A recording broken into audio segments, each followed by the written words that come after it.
I'm Ryan Gorman from PM Tampa Bay here at City Hall with Tampa Mayor Bob Buckhorn. Mayor, how are you? Ryan, it's good to see you. Thank you so much for having us here. And I hear you're giving away ties today. What's that all about? You know, I don't have sons. All I have is daughters. And so I have a pretty extensive tie collection. My wife thinks I have a tie disease. Yeah. And so periodically I will bring some in, let some of the folks around here take them. Right. There's a young man who's starting Jesuit high school. Okay. And I told his mom, I got plenty of ties. Here's some ties for him. So, it's just one of your things. Just one of my things. How about the key to the city? You're giving those away today by any No. chance? Okay. Especially not to you. You've been trying for as long as you've been on the air. I'd ask. Let's go back to the very beginning. Yeah. Going in after you're elected mayor, what did you think it was going to be like? And then compare that to what it's been like during your tenure in office. I was probably as well prepared as anybody, having been around this office for a lot of years, both on council, as the assistant to the mayor a number of years back. So I had a feel for what it was like. Yeah. But until you sit in the chair, right, you really don't know. And there is no manual for how to be a mayor, let alone be a good mayor. We were facing some really severe financial issues because of the Depression. I was thankful that I followed Mayor Iorio because she left the city in relatively good shape. Mm-hmm. So the first couple of years was really all about stabilizing, our financial situation. And then while at the same time, start to lay the foundation for where we find ourselves now, which is not just out of the recession, but one of the most exciting real estate markets in the country. Tell me about your biggest, in your opinion, accomplishment during your time as mayor. Ryan, and then we'll get into the other side. Yeah, the brick and mortar transformation of this city is real. You can look around and see it everywhere. Downtown is a very different place. Sure. And it feels like for the first time, growing up here in the Tampa Bay area, you always heard downtown has this potential. Downtown has this potential. It seems like now we're starting to realize that potential. Downtown's becoming what it was always meant to be. Absolutely. When I took office in 11, you pretty much could roll up the sidewalks at 5 o'clock. Yeah. Now we've become a destination for bright young people from all over the country, and there's a you can sense it, you can feel it, it's tangible. Mm-hmm. But that's not what I would tell you is my proudest accomplishment. It is, I think, more this feeling by the people that live here that they are capable of doing anything, and that we as a city are only beginning to write our next chapter. We got up off the mat from that recession. Yep. We got back in the fight. We never quit. We never stopped believing in each other. And we have built a place now where the best and the brightest are flocking. And so for me, I will leave this office more proud of that than I will of bricks and mortar projects. That swagger will allow us to sustain ourselves moving forward, and I think will position us very, very well to keep this momentum going and to truly write that next chapter. I think over the next 5 to 10 years, you're not going to recognize this place. Yeah, it seems like that's the trajectory that we're on. Talk about your biggest either disappointment or failure during your time. The biggest disappointment up until this past fall, when that referendum passed on transportation, I would have left this office more frustrated by that and the inability to move the needle. We've got transportation issues. It's our Achilles heel. It has been for a long time. Yeah, it has. And we as a community have been unwilling to invest in our future. It seems like we've been almost paralyzed. Like there are options, but we could never decide on one. No. And that's partially because certainly here at the city, we don't control the methods by which those revenues are raised. Anytime you do a referendum like that, it either has to be done by citizen initiative, mm-hmm. which is what this latest one was, or by the county commission, who would never go along with allowing the voters to choose for themselves. They would never put a referendum on the ballot. Yeah. And so for those of us in the city, we were held hostage basically by the county commission. That was really frustrating. Fortunately, the citizens rose up in spite of this ridiculous lawsuit that's now going on. And they voted and they said, we are willing to invest, we are willing to pay for a better future with a better transportation system. And so I think now you're going to see over the next 5, 10, 15, 20, 30 years, a transportation network that's not just roads, it's HOV lanes, it's a bus system that works and that's reliable. Yes, it's rail in the inner city. It's autonomous vehicles. It's bus rapid transit. So it's a multimodal system that will allow the consumers, being you and I, to choose how we get around. You can't just build roads.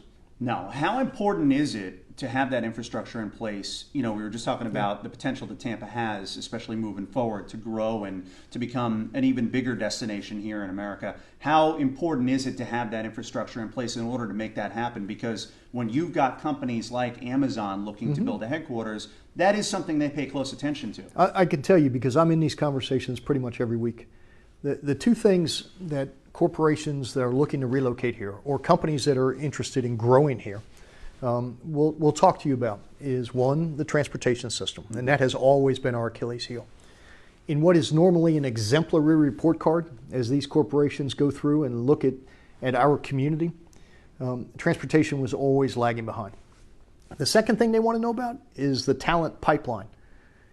How many people do you have coming through the system or who are moving here or are capable of filling the jobs that we're trying to bring to your community and that are capable of helping us to grow? Those are the two things that these corporations are most interested in. We do very, very well in the talent pipeline, and even better now that these young millennials are moving here in droves. We just got to fix the transportation problem. And when I talk to executives and people in the business community, one thing that always stands out is you fly in to Tampa International, which is such a first-class airport, and you think, wow, Tampa, this is incredible. They must have quite an infrastructure here. And then you get on the roads, and it's non-existent. It's well, not there. Not only that, but you can't get from the airport to the beaches. Yeah. You can't get from the airport to downtown Tampa without a motor vehicle. You can't be a world-class city unless you have mobility options. And so we're working on those mobility options. That referendum will now give us a dedicated revenue source for 30 years, which we've never had. That enables us to go partner and match with the federal government and the state government to build the kind of network that we deserve, that is in keeping with a fast-growing community, and that is an economic issue, pure and simple. I mean, if you will affect your bottom line, and most importantly, you'll affect your quality of life if you continue to rely on automobiles and building roads as the only solution. Let's talk about local politics for a minute. We see the national politics, the national media, and how toxic it can be at times these days. What is it like on the local level in your day-to-day interactions with other local, state officials? Is it as toxic as what you typically see on TV or on social media, or is it different locally? It's different, thankfully. Because I think what the people of this country have figured out is that Washington doesn't work. It's paralyzed by partisan politics. Increasingly so, state governments are as well. And that the mayors in America have become the thought leaders. Because mayors, by and large, are far more pragmatic than they are political. I mean, I'm a Democrat. I don't make any bones about it. But I'm not the Democratic mayor of Tampa. I'm the mayor of Tampa. And there's no Democratic or Republican way to fix a pothole. You just go do it. And so for the mayors and for local government officials, we are far less concerned about, fighting over, partisan issues, of retreating to our corners automatically. We're interested in solutions. That's what people pay us to do. And so for me... and you're going to hear about it if you don't get things done. Absolutely. On the local level. Yeah, and they expect you to get things done. Being a mayor of a big city in a strong mayor form of government, irrespective of your party affiliation, is the best job in American politics. Because I don't care who's a Democrat or who's a Republican. I don't worry about what the parties say. My job is to go build a city. And I do it with Democrats, with Republicans, with Democratic ideas, with Republican ideas. It doesn't matter to me. Washington, D.C. ought to function like America's cities function. Do you regret not running for governor? Some days, yes. You would have had a good chance of winning. Some days, yes, but the reasons that I didn't are still valid today. I got to spend the last year with my oldest daughter driving around looking at colleges. I would never have been able to do that. It was just she and I. It was great daddy-daughter time that I will never get back. I think I could have been competitive in a general election. The challenge for me would have been a Democratic primary. Right. And a primary voter that has moved so far to the left. Yep. And the same is true on the Republican side, that those of us who are in the center either pro-business Democrats who are interested in growing the economy and growing jobs and growing wealth, who are capitalists and subscribe to that wholeheartedly. Amazon out of Tampa? If they not in a chance. Or centrist Republicans who are fiscally conservative, socially relatively moderate. There is increasingly less room within our parties for guys like me. Mm-hmm. So, I'm not going to regret not doing it because I'd rather be a good dad. But, there was an opportunity there and I chose to pass on it, and I recognized, why. How much time does the day take away from your family life for people who aren't familiar with your day-to-day schedule? Because you mentioned being able to spend some time with your daughter. Yeah. What is your day like? This job, the mayor of Tampa, is not a ceremonial job. There is no city manager. I go to city council once a year, which is one time too many. Mm-hmm. You are the CEO of a $1 billion enterprise with 4,500 employees. You're never not the mayor. And so for me, my job never ends. I mean, it is 7 days a week. Plus you have to deal with the media like us sometimes. Yeah, the media is fine. I'm the son of a reporter, so the media doesn't bother me. Whether it's the middle of the night or whether it's 4 a.m. in the morning. Yeah, you're not off. You're not off. And so, I go to bed every night with a police radio. But I tell you something, Ryan. Mm-hmm. In spite of all that, I love coming to work every day. I wouldn't trade the last 8 years for anything in the world.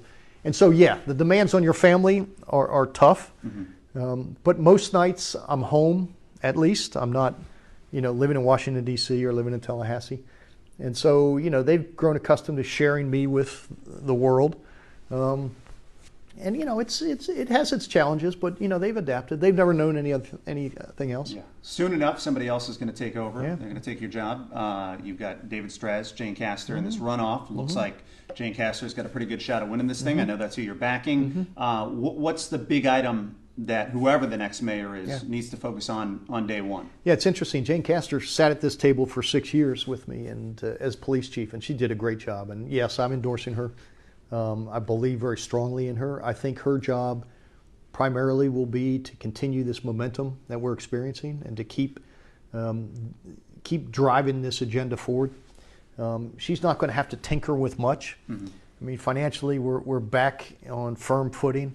The city government is lean. It's running efficiently. There's good people here.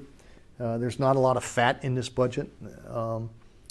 But I think the business community and the people who live here have so bought into this narrative of what we are becoming that I think they are excited about her being able to take us to the next level.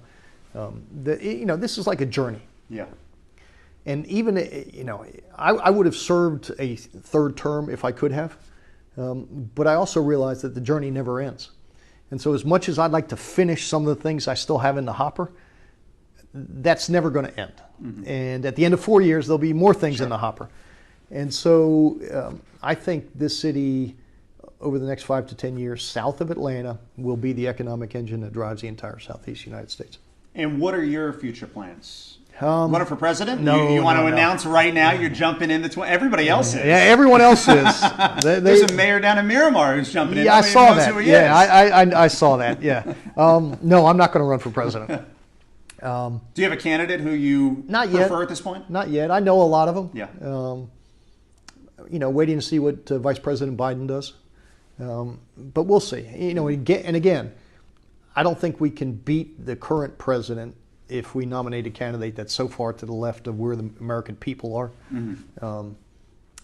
So I'm going to take a vacation. I'm going to step off the stage. It's important that I do so the next mayor can get their firm footing. Will you be involved in the 2020 race in one way or another in the state? I'm sure I will. Yeah, mm-hmm. I'm sure I will, either financially or politically. I mean, I'm not too happy with the current occupant of the White House, and I don't think another 4 years is going to be to the good of our country. But I don't know who that person on the Democratic side will be. So I'm going to take some time off, and I'm going to Ireland for a while. And my oldest daughter starts college. She's going to Penn State like her daddy, which made me very happy. So she's getting ready for that. So I'll spend time in the summer with her, and then I still have a little one who's in 8th grade starting high school. So she'll get daddy's undivided attention, which she may or may not like, and just relax for a while and figure out what the next chapter is. But not ruling out a political future. Ryan, this. When I chose not to run for governor, I realized that potentially I was closing the window on my public life, and I'm okay with that. But I never say never. The challenge is once you've been the mayor of Tampa, there's really only 2 jobs that you can run for. One's governor and one's the United States Senate. And neither of those are open anytime soon. So the likelihood is that I will probably not run. But again, opportunities sometimes present themselves that you don't anticipate. Last thing I want to ask you about, we've talked about this before. In fact, on my very first show on PM Tampa Bay, you came on, we talked a little bit about it. The Rays coming to Tampa. Is that pretty much ruled out at this point? When you and I talked before... you gave it 50-50 the first time, 50-50 the second time we talked. Yeah, and I turned out to be right. It was a challenging negotiation, not because the folks at the Rays are not good people. I like them all personally. Right. They are wonderfully nice, sincere people. Business, not personal. Yeah, it's not personal. But that was a tough deal from the get-go. I mean, like you and I talked about, the days of cities basically paying for stadiums and handing them over to the owners are over. If anything, it's gone the other way. Owners building the stadiums on their own, and they control all the revenues. That's fine. I've got no problem with that. This deal was particularly problematic because of the local government's inability coming out of this recession to stroke a check of any significance. So we would have had to find more creative ways to finance this stadium. Never could get the Rays to commit to 50-50. And so even at our 50, assuming best case scenario that they would have committed to 50, unlike the Atlanta Braves situation where the Braves became the real estate developer of all the property around the stadium and took the risk associated with that, and then used some of those revenues from those developments to pay off the debt. The Rays didn't want anything to do with the development around the stadium. So that put an additional burden on us to go find a developer, to make sure the development occurred over 10 years, to pay the debt off on the stadium. And it just got complicated, and it would have been a long, hard slog anyway, and we knew that from the get-go. But it just never really materialized. And so it will be interesting to see what happens now. I don't see the Rays getting St. Pete to pay for a $900 million plus stadium. I think St. Pete's paying threshold is probably $600 million, maybe. So we'll see. It's basically on St. Pete now. It is. Yeah, it's on St. Pete and the Rays. They have to work out the relationship of that 80-acre parcel, which is a wonderful piece of land. Mayor Kreisman would almost be better off if they weren't there, because they have to share 50% of the revenues. Which they can do a lot with it if the Rays aren't. Yeah, absolutely. And, the Rays could do a lot if they were willing to get into the development business. Now, I understand they're not developers, and good business people tend to stay in their lane and do what they're good at. But there's got to be a coming together in a 50-50, not just financially, proposition where you share in the risk and you share in the rewards. That wasn't the case here. So, do I think it's entirely dead? No. I think we should keep them in the Bay Area. I think they're a great asset. But it just, at this point, wasn't working over here in Tampa. How many games did the Bolts win the Stanley Cup in? Hopefully. Last question. Yeah. Easiest one. The mayor needs a ring. I would even take my Penn State ring off for a Stanley Cup ring. I don't know. I'm cautiously optimistic. They got to win it this year. They do. They have one of the best teams that's ever set foot on the ice. But we also know how grueling those playoffs are. We saw it last year. I don't know whether their legs are fresh. I mean, we remember when we went in with the Blackhawks, they ran out of gas like the last 2 games, and the Blackhawks, who were seasoned, experienced playoff warriors, came up and caught us. Right. But I think this year is as good a shot as we've ever had. They are a hell of a team. Nice going away present for you if they win. It would be. Although, the sad part is you'll be out by then. I will be out. I'll be standing on the parade route, as opposed to leading the parade, but I will be there cheering away for them and hoping they give me maybe a mini ring, Well, Mayor Buckhorn, thank you so much. Ryan, really appreciate it's always it. good Wish to you see well in you. your future endeavors. Yeah, thank you. Yeah, it's been fun. It's been a great ride. And you can give me the key after we're done here. The Oh, yeah. key to the city. Not happening.